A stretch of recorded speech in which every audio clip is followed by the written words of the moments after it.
Kia ora, I'm David Chaston with 90 at 9, brought to you by interest.co.nz. This is where you get everything you need to know in 90 seconds at 9 o'clock. With news, bond investors are pricing their yields for a sharp slowdown coming soon, with some key yields getting more inverted.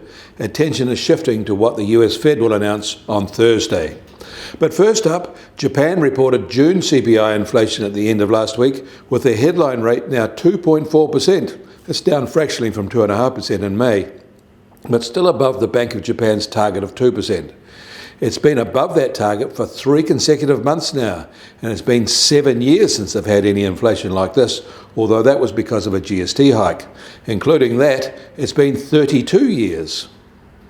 In China, their central bank said that they issued $1.6 trillion of bonds in June, taking their total issuance now to $34 trillion. That's about 125% of annual Chinese economic activity.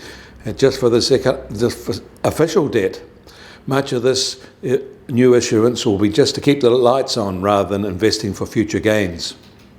Globally, the flash business activity surveys are out over the weekend for most major economies, and they paint a somber picture.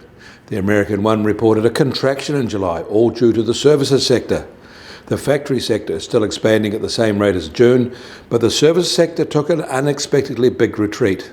The decline was the sharpest since the initial stage of the pandemic in May 2020. And weaker growth in new orders was also a feature of the Japanese flash PMI for July, but at least both their factory and services sector are still expanding there. In Europe, their factory PMI slipped into a minor contraction, while their services sector is still expanding in July, but only just. But none of this will be much of a surprise given the invasion from the east. Perhaps you could say that it's quite resilient in the circumstances, that they're not in a major contraction yet. And we should also note that over the past week, and from early June, commodity prices have fallen a lot. And the US Treasury 10-year yield starts today at 2.75% and unchanged from Saturday, but back to mid-April levels. A week ago, this was 2.93%. Bond yield inversions have grown.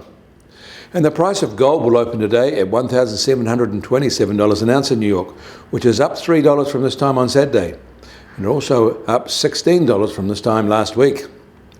And oil prices a little changed at just under $95 a barrel in the US, while international Brent price is just over $99.50 a barrel. These prices are almost exactly the same as this time last week. And the Kiwi dollar will open today marginally firmer than this time on Saturday at 62.5 US cents. Against the Australian dollar, we're also a little firmer at 90.3 Australian cents, and against the euro, we're unchanged at 61.2 euro cents. That means our trade weight index starts today at 71.1, and this is 60 basis points lower than this time on last week. Kia ora, I'm David Chaston. That was 90 at 9, brought to you by Interest.